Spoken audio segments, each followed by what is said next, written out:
Hi, thanks for coming. Good afternoon. Today we're going to talk about going slow and building something, and in particular community building. I think we're at a DDD event. We all understand the value proposition of communities in our industry. Coming to DDD events always feels like you're connecting with people that care about the same things you care about.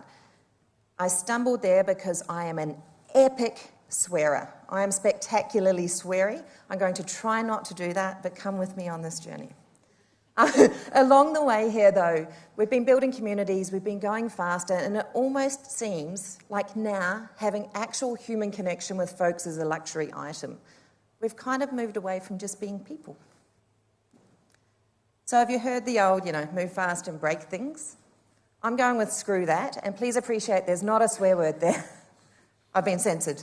But take a look around at the folks that are here today. There's a real sense of connection and belonging and learning together. And I guess we're at a university, so we're being conditioned that that's what we should do. But really, I think we're all here because we want to build things that matter and things that last. No one wants to go into that wild tech deck from that hacky little piece of code.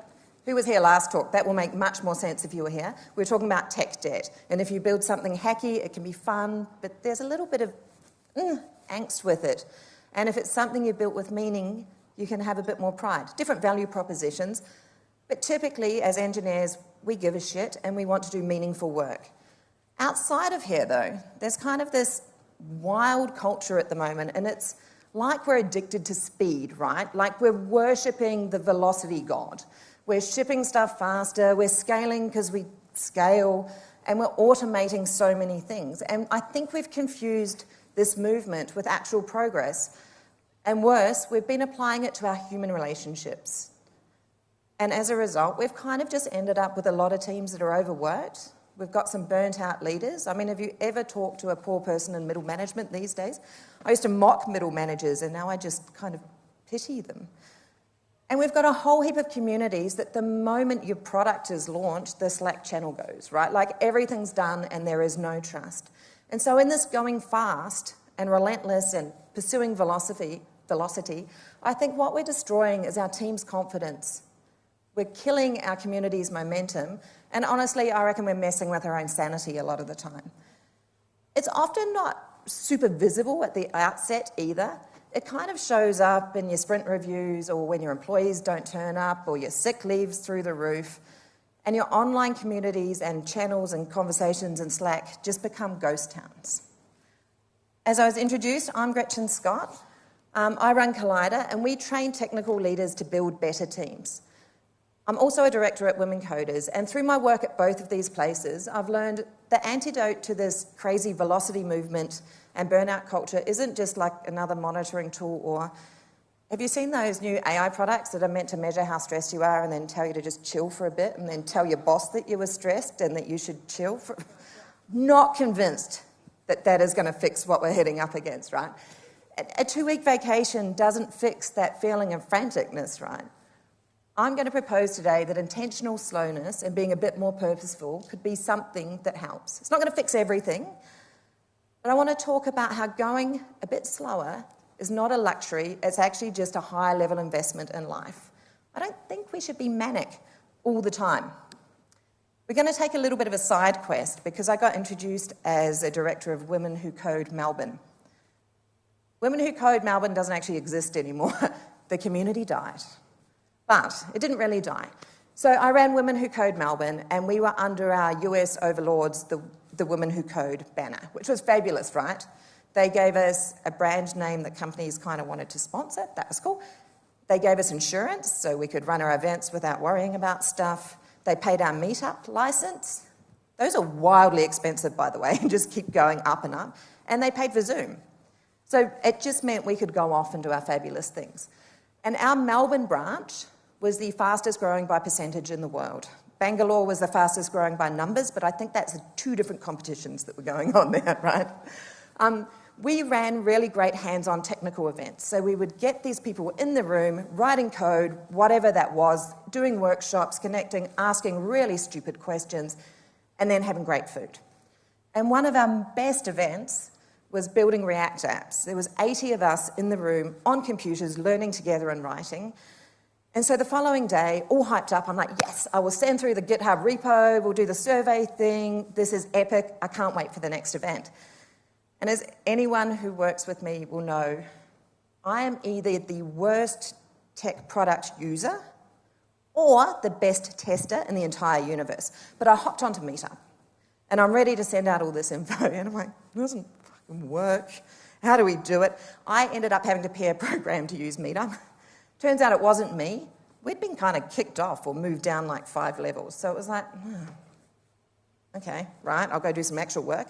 And then I got an email from the US going, due to financial constraints, we've shut down Women Who Code. The end. So I did the adult thing and I wrote back, kind of sucks to suck, but we're going really well over here. Can I have your trademark and brand name for APAC? Like, we are going great guns. And I was sure they were going to write back and say, yeah, give us 20K, off you go, because clearly they were having money problems. They just wrote back, no. Hey, dickheads. And so next step, because I'm a grown adult, I rang my lawyer. I said, hey, what do I do? And she goes, rebrand.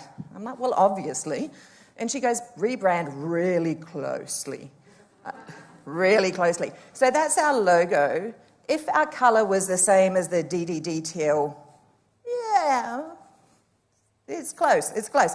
Anyway, I said to her, why aren't I going to get in trouble? And she goes, no, darling, what you were doing here, and I love this lawyer because she gives practical advice. She goes, you were ensuring that your members can find you again. You were doing God's work out here. You were looking after your community and making it a great space for them so they can come and find you. She goes, and, you know, if there's a cease and desist, it's a great David and Goliath story. Imagine your sponsor numbers. This will go through the roof. Women Who Code didn't just suck once for me, they sucked twice. I got no cease and desist letter. No funding. However, keep an eye on this one because they've kind of relaunched and I'm wondering if I can send them a cease and desist. I probably won't. Anyway, the reason we've gone on this side quest about women coders and Women Who Code is because this is a talk about community and it's going to have some examples that throw back to a little piece of this. This talk is also a little bit about being difficult and kind of rebelling against the status quo. If you folks get some time in the future at lunch, have a little Google search of Dr. Linda MacGyver. She gave a very brilliant talk recently at a conference in Melbourne around the art of being difficult. And it's a beautiful story about, with great power comes great responsibility. We got the quote last time. We all have power as software people in the world, so let's go and be difficult. But go see her talk. And in terms of being difficult, it's actually stupidly easy to do. All you have to do in our culture at the moment is just slow down a tiny bit.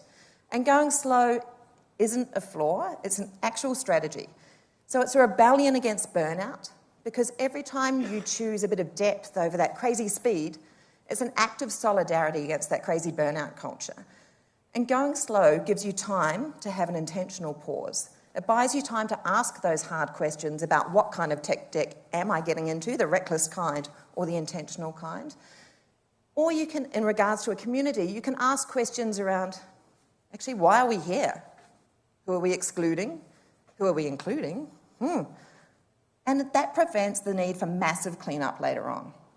So when you invest time up front in psychological safety, in purposeful rituals, and in generous exclusion, you won't need to fix all those things later. And those things turn up as broken trust, high churn, toxic culture, just rubbish places to be, right? From a personal perspective, I'm actually very badly tinkering with this question myself. I'm trying to ask myself all the time, okay, what would happen if I did this thing at half the speed? It's a really hard question to answer, and I want you to all play with that in your lives later. So, often the answer to that question lies with a bit more longevity. It's an interesting one. Play with it. I have dropped the C-bomb a few times. I also have jewellery with the real C-bomb on it. But what I do want to do is think about what community actually is. So it's not an audience. I love you folks, and there's good energy in the room, but an audience far away from you is not necessarily a community. It is definitely not a list of users, right? And it's not a group of followers. Likes is not my community. but it is a network of relationships, and they need to be built on shared and specific purpose and a foundation of mutual trust. So a community could be a family group, right? It could be a religious group. It could be an educational group. It could be a frivolous dog walking group. It's a place where belonging is the goal, not just kind of like networking in that LinkedIn scanny thing. But a successful community has these feelings. You feel safe, right? You can turn up and you can ask a dumb question. You can be vulnerable. You can admit a mistake. And it's really inclusive. It's not just for the loudest voices. The quiet contributors can show off and feel like they're heard, and the deep thinkers are welcome. It's resilient, right? Because a community will have some discord, it will have some conflict, it will have the crisis like the US brand shutting them down. And it will be sticky. People will want to come back to your group and your community, and they'll want to linger at the end of the event. I mean, everyone's going to the after party, right? That's why I turned up. So, there are some basic steps to building a community, right? The first one is defining your purpose. And I think often we just skip over this and go to, gonna have a party. You should go slow at this stage. It's not just a Slack group that you set up somewhere. You need to be hyper-specific about why you are gathering together. And this piece, this really sharp purpose, becomes your bouncer. And I'm going to talk a bit later about excluding people, which is wild coming from me. You need to be really intentional and design for trust. So you need to use your authority as a host to exclude generously and to design rituals that build safety for everyone and all personality types. And you need to build for a bit of longevity, right, and focus on small and consistent rituals. So oftentimes our communities are anchored around events. So I'd like us to just pause for a moment and think about the reasons that we do come together for events. Turns out there's a whole heap of reasons why we do catch up. We come together to solve problems that we can't solve on our own. We actually come together a lot to celebrate. We come together to mourn. And we come together to mark transitions. We come together to make decisions. Sometimes we come together because we're really weak. Sometimes we come together because we're spectacularly strong together. Often we need one another. We come together to build companies and schools and neighbourhoods. We come to welcome and we come to say goodbye. There are so many reasons why we come together. But sometimes I think when we consider why we come together, we've got a bit muddled. So we come together at events and we go, okay, I'm at that event. Therefore, the format must be what that event has always been in the forever of ever. And I think it can substitute our actual thinking. Coming together at events all should begin with a purpose. Too often we skip it. When we don't come together with any thought to our purpose, we're creating events about nothing, and then too often the loudest person in the room fills that for us. Most purposes for events are wholly respectable, right? Let's say I'm throwing a dinner party and I'm bringing our new colleague because this team is really close-knit and I want them to feel like they belong. Like, it's nice, but it kind of is a bit too bland. I think the true purpose, a great purpose, makes a bit of a stand and it sticks its head out a little bit. It makes things a bit tricky, refuses to be everything for everyone. It hurts. But what are the ingredients for a decent purpose? I'm going to pause here for a moment and go, I must hate myself, because everyone has that one word they can't quite say out loud and they screw it up. Specificity is mine. But I just nailed it and I'm hoping I don't. Thank you, team. Pulled it off. Specificity is a crucial ingredient. So the more focused in particular an event is or a community is, like the narrower it frames itself, you can get more passion around it. I'm assuming everyone's heard of Meetup, right? Yep. So I love that they say we're an online platform to get people together offline. Like, I freaking love that. That is such a good purpose to have. Dislike how expensive they've got. But they've done a lot of research around this and what works. And they began to study what makes the most successful groups, and that was in terms of membership numbers and longevity. And it wasn't often the big groups. It wasn't the huge catch-alls. The more specific the meetup, the more likelihood for success, their CEO has been renowned for saying, which is why they actually force you in your meetup group title to be really descriptive. Like, most titles for things are quite short. Theirs forces you to put more and more and more words in. And that is because it increases the likelihood for success. It gives a tightness of fit, right? But there is a balance in this, right? The specificity sharpens the community because people can see themselves there. So if you've got some time later and you're a bit bored, there's a lot of dog walking groups.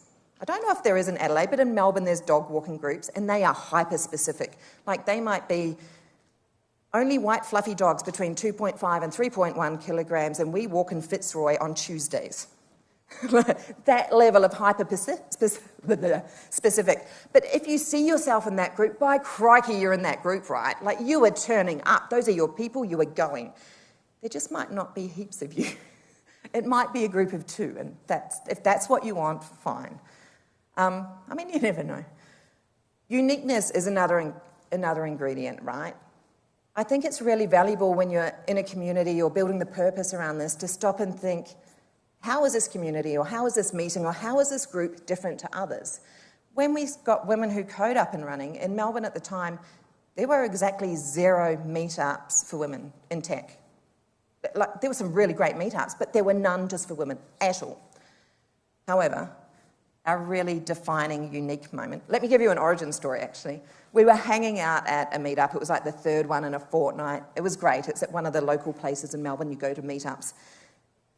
And the pizza and the beer was solid, right? They had a lot of nice boutique beer, and the pizza was not just Domino's. We were having a good time. But we turned to one another. There was a group of about 4 of us, and went, love beer and pizza, but yeah, bit bored. And someone goes, oh, wine and a charcuterie board would be nice around now. And so one of our founding unique pieces was we did good catering. The reason I say that is these unique pieces are really important, because if you're standing there and going, what is my community for? What is my group for? Or what is my team for? Product building. And you turn around and you realise it's exactly the same as those people around you, then maybe don't do it. Maybe just join in and help them. I don't know. Be unique. You should stop and think, what is this community different to others? So Women Coders' purpose is to empower women and allies to excel in their technology careers. There was no one else who did that in Melbourne at the time. Purpose, this piece you build now, is a really interesting concept because it becomes your bouncer. And so I truly never thought I'd be standing up in front of a group of people. I mean, in my introduction, it talked about how I give all the cares in the world about diversity in technology. And now I'm standing up saying, here, Nat, get people, kick them out, keep them out, keep them out. It's fraught, but it's really important. The purpose of your community is more than just a little inspiring concept, right? It's a filter that helps you determine everything. Grand, trivial, whatever. I mean, at Women Coders, it helped us determine our catering every single time. We were like, is this beer and pizza? Don't do it. When you come together in groups, you're making choice after choice after choice, right? There's what time is it on, what day is it at, which venue is it at, what food, we've talked about that. Who's speaking, what are the topics? If your purpose is clear, those things actually become quite easy to do. The purpose does, I've said it a few times, need to be your bouncer. It decides what comes in or out of your event. And the guest list is often the first test of this.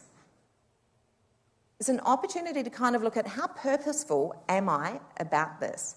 So I've got questions on the board. Before we go to that, we've been told our whole life, right, the more the merrier. There's a whole, what do the Dutch say? The more souls, the more joy. I do love the French. Their one is, the more fools, the more we laugh.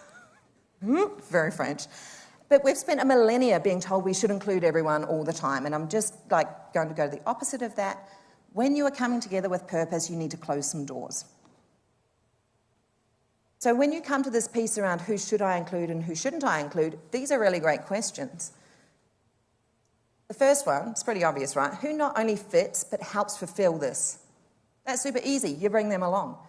The next one, who threatens the purpose? Super easy. Like, just, nah, you're not welcome here. And you can do that in different ways. You don't... Women Coders actually is for all people who support women's technology careers. So every gender is very welcome, but there are expectations on behaviour. But that third question, who, despite being irrelevant to the purpose, are you feeling a bit obliged to include? This is where the filtering gets hard, right? How many Steves in the room? Oh, that's good, that's good. Every event has a Steve, right? There's Steve in marketing, there's Steve, your friend's girlfriend's brother, there's Steve, your aunt. Steve is lovely, by the way. Steve is perfectly fine. If you invite Steve, he often brings an extra bottle of wine, right? And he contributes to the conversation. He's lovely, and he's very grateful to be included. I've been a Steve. I'm a solid Steve, by the way. I get invited just because people think they should invite me. But I shouldn't be. The crux of excluding thoughtfully and intentionally gives people the courage to say, no, Steve, you can't come here today. Or you just don't invite him. He probably won't even know he's not coming. Because even if Steve is lovely and brings great wine, if he's not actively contributing to this community or this event, then he is detracting from it. And the reason he'll be detracting from it is because you and your other thoughtful guests will be making Steve welcome, which is lovely, but it's taking away from why you actually came together. And I think that good exclusion activates diversity. I mean, we've been talking a long time about fighting against this and bringing everyone in and having great diversity, but I think that thoughtful exclusion activates it. So often I will say there is a power in bringing diverse people together and helping them figure out how to save the world, right, or change things. And that is that whole encompassing, the more the merrier. But diversity doesn't just happen. Like, I could bring a whole room of 500 people together who are a great mix. But nothing's going to happen with that diversity unless I frame it a bit tighter or make it a bit safer for people to be heard. Like, imagine you're in Melbourne and it's a tech party just for everyone in tech in Melbourne. You would get spectacular diversity. But we would also probably be hanging out by the walls on our phones going, this is really awkward, right? Like, nothing would happen. There's no activation. It's a hodgepodge of politeness. Now, with women coders, by the very name and focus, we're intentionally bounded. I mean, we are wildly lacking in gender diversity. Like, wildly. But we have a whole heap of other diversity. We've got age, we've got socioeconomic background, we've got education, we've got years in industry. And what happens with that, and because it's bounded and intentional, all of these diverse people speak and find a sense of belonging. So those conditions, that comfort and belonging, they're the prerequisites for them contributing and showing up. And if they're not contributing, then what was the point, right? So that's why when I talk about excluding, is to activate the diversity. And your purpose is the boundary that helps you do this, or else it feels awkward, right? Like, you're not just going to say, hey, Susan, you can't come, don't like you. Earlier on, I said we should be a little bit difficult, but it turns out I'm a liar and a hypocrite. I think we should be difficult and also have a whole heap of rules that people must follow. I like rebels, but here we are. Okay, so for any meeting or event or dinner party, what we're actually doing is creating a little temporary world, right? It's like, welcome to my kingdom, and in this kingdom today, we shall be doing this. Often we start doing this with invitations, right? And has anyone had an invitation lately? Well, let me tell you about one I got. I friggin' hate rules. It was a wedding invitation, and it determined that we must wear white as guests, and I'm assuming this was for the photo opportunity. The bride was in green. And then it said something about, it did the no phone, no Instagram thing, which kind of makes sense, and then it went on to something about don't use your last name until after the ceremony, and then it had some other rule, and I was like, are you for real? Like, far out. I just going to come and get drunk, yeah, good champagne, right? What is happening?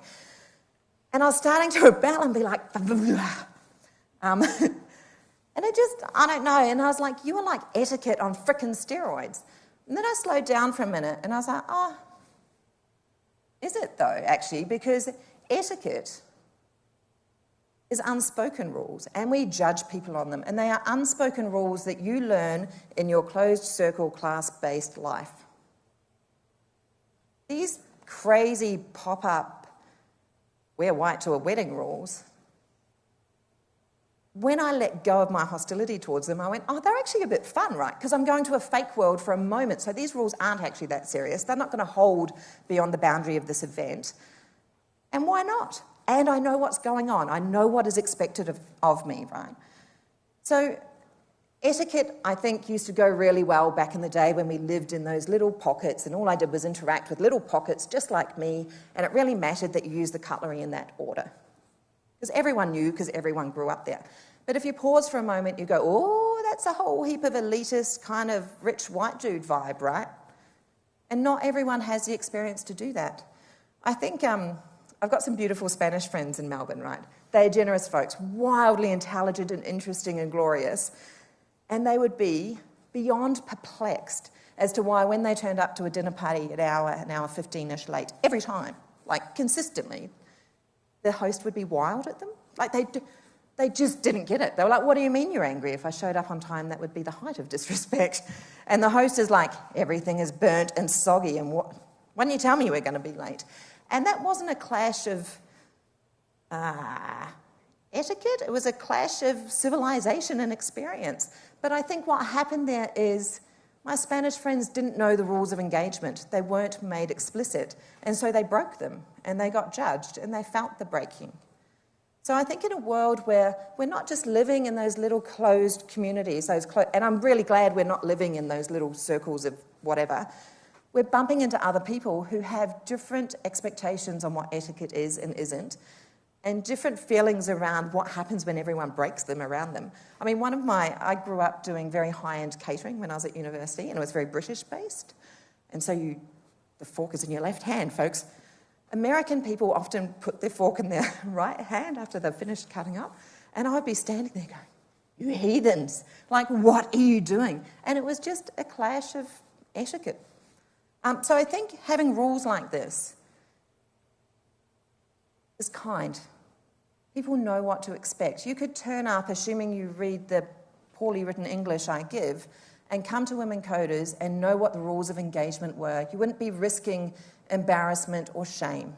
You would know what was coming. And I think that's actually a really good point, because it just levels the playing field for outsiders. And if we're talking about building communities, we want those people to feel welcome. There is, however, a next step to this, right? You've made the rules now. Who enforces them? You. I think if you've created a community or an event, you actually have a responsibility now. You need to lead the people that turn up, both when they're together and when they're apart. Authority is an ongoing commitment. Often you go to an event, particularly a meetup, right, a tech meetup. The host is there and they're like, oh, hey, we're hanging out over here. Thanks for coming. Here's the sponsors. There's the toilets. Go. And then they sit down like a guest. And I think that is about as effective as going, got this body. You know, when I was 3, I kind of ran a fair bit. That's me done looking after my body. It has about the same level of impact. It needs to be more consistent. It isn't just enough to set your purpose and set your direction. If you don't reinforce the rules you've set, someone else will. And if you're too relaxed about it, you're not really doing your guests any favour. If you are going to host, then host. So what I've said is you've created a community, you've built a kingdom, you've invited people in, and now you need to be really bossy and cruel. I think it's generous authority you need to do. So generous authority is about protecting your guests. A really good example of this is, how many of you have been to a panel?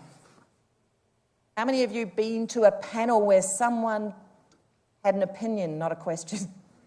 Hey.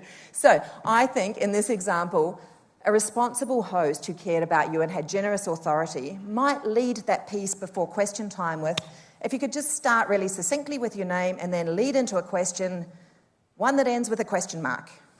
Like, that would be great. It would set the scene and it would say, I care about my audience's time and what they are here to learn, and I will look after them and protect them. And then when, because someone inevitably does, has an opinion, they would jump in and say, hey, is this leading to a question? Because people don't mean to do that. Like, people don't mean to do the bad behaviours. If you just ignore it, you kind of might think you're being kind to them, but you're not. You're not being kind to them and you're not being kind to the audience. Generous authority gives compassion and order. So, we've talked about this. You need to be a great host, but how do you do that? There's a piece around these events that I think we forget. The event starts before it starts, right? When you've sent out that invitation, people already have expectations about what's coming. And I think we often kind of squander this opportunity for creation and communication around doing things like, hey, here's the parking. When you do this priming piece, it's a chance to shape the journey and expectations. So you knew you were coming to a university today. You knew you might maybe get a little bit lost, but someone would be here to help you.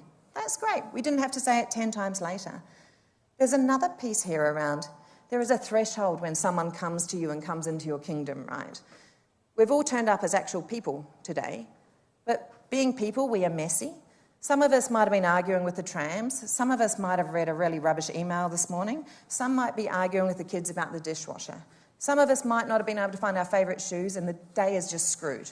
So you need to give people a passageway to turn up and allow them to be present. I think it was done quite well today. What we do at Women Coders is really lo-fi, similar to what happened here. We have name tag stickers and all the coloured Sharpies and force people to kind of like hover around the space and be connected and make eye contact and bump into each other and colour in. And what that does is it stops them from being far, far away and that in that moment with you. Helps people leave their phones behind. So far though, let's assume we've worked hard, we've established a purpose for our community, we've thought about boundaries, we've made rules, we're imposing the rules, and then we've brought them together and we've said, here's the toilets. I think openings are wildly missed opportunities. They all too often underwhelm us, and we should do better. At the first few moments of an event, people are saying, what do I think of this? They're worried that, am I in good hands? Is the host nervous? And if they are, should I be? And what's going to happen here? Is it worth me staying? Why did I even come? Can I sneak out? Bugger, I sat in the front row and it's going to be awkward. She made eye contact with me. And therefore, you need to establish the legitimacy at the start of your talk. Cognition is its highest in the first 5% of an event and the last 5%, and there's this wild little spot in the middle where you can do something else meaningful. And it imprints things on people's minds. And so to that point, yeah. So the point of me popping the sponsors here is that often with meetups and events, we go, oh, there's a format, right? We have to welcome you, we thank the sponsors, we do it in that order. And I just wanted to demonstrate that actually you can put the sponsors in the middle of your talk, it's okay. It's okay, but thank you to our sponsors. Hopefully you remember their generosity from here. Okay, I'd like to go back to the main talk though and talk about meaning making. So I've got a theatre friend and I asked him once for some feedback on my public speaking and we're not friends anymore, but he had feelings and opinions and he shared all of them. Some of his thoughts were really good though. He's often said to me, you can tell the difference between a good actor and a great actor really easily, right? He said a good actor knows their words. They turn up, they have presence when they arrive on stage, right? They're there, and then they just kind of leave. A great actor, on the other hand, knows their words, and they turn up and they have presence, and when they leave, they kind of farewell you. And in hindsight, this should have been my last slide, because that would have been nice and dramatic. But great actors spend as much time thinking about the parting as the beginning, and I think great hosts do too. Because what actually happens in events or talks or even just a work meeting is that people make a meaning from it. Like, regardless of what you do, they are going to make a meaning here. And you should probably try and nudge that in a helpful direction, right? People will ask themselves these questions. What happened? Does it matter? What did I think of it? How am I going to talk about it? So for guidance here, team, you're going to go out and go, best fucking talk I've been to all day. Just so we're clear. Good. And it's really important, though, because it gives a sense of belonging when you close this off a bit better. Like, we were all here together. We learned these things together. This is what I want you to take from it. Off you go. Leaving is really important. This is kind of a side quest I just want to bring up. Social media clicks, thumbs up, and follow accounts mean very little. They measure in curiosity, and it's a fleeting momentum. That is true, as true for your work Slack group that's building a new product, as for your communities, right? It doesn't mean anything. Followers are not community. The followers model, it's transactional, right? I give you content, you give me a click. It's very performative. But to build a community, something with a bit of longevity, it needs to be relational and a bit deeper. It needs to have a, I see you and I care. I listen. This applies to online groups, meetups, teams, everything. And you need to go slow to do this, actually. Because how much easier is it to do a thumbs up on a Slack message from someone in your team? Like, you truly cared that what they did and it was helpful and it was great, and you go, yep, sweet, thanks. They don't feel thanks. Like, you might have had the whole process, but you didn't slow down enough for them to know you had that. I love that we're all out here in person today because it means we've slowed down enough to connect. So a successful community is a practice in persistence and not performance, right? It's about just showing up again and again and again, and it values being resilient over a little sparkly thing. It's a product of intentional design. You need to have a very sharp purpose that guides every invitation and every ritual, and it is very generous in its boundaries. It understands that exclusion is protective. A successful community is always moving and growing, but it's not frantically rushing. It's not moving fast and breaking things. There's a little wild plot twist here, if you will. We've discussed a lot about the culture of building communities together, but all these things I've talked about, the setting a purpose, the being intentional, the slowing down, the including and the excluding, the boundaries, the authority, the invitations, the knowing what you're there for, it's actually just really good leadership practice. In community, the principle around creating a safe space for introverts or other people to come or underrepresented groups to be there, that's the same application in leadership that would be to get the junior dev to go, oh, hey, did you see what I just pushed to prod? Versus like they just don't say anything and they run away. It's psychological safety. And that community principle of rituals like the signing your name tag together to connect, that's all like your one-on-ones. We still do rituals and your stand-ups. I'm asking you to go slowly and think about why you're doing them and set an intention. So the next time you hear someone go, oh, hey, let's move fast and break things, I want you to just go a little bit like, yeah, or we could just move really intentionally and build something that lasts. And so today we designed a little manifesto. We've talked about these things. Intentionality and purpose is really important. You need a purpose, and that acts as a real filter for what you're doing. And it helps you reject that kind of status quo piece we can get stuck into. We looked at longevity, which is actually just another way of saying trust, right? Because if you're not having to constantly fix broken trust, then people will stay. And we looked at generous authority, including and excluding. And I think that piece around authority and being bossy and ruling your kingdom well is important. And so I would love you all to go out into the universe and build something that lasts and keep showing up. Honestly, you can go out and move fast and break things if you want, but I would suggest that what you are actually breaking in that point is humans. And I would rather be at the pub with like 30 curious weirdos talking about stuff that actually matters than kind of doing that on stage, 3,000 people, because I've got a lot of hashtags and likes, right? So please be in the universe, build something real. You can fake a whole heap of stuff in life, but I truly don't think you can fake community and connection. And in our times, those relationships, I think our human relationships are the true luxury that we're looking for. Thank you.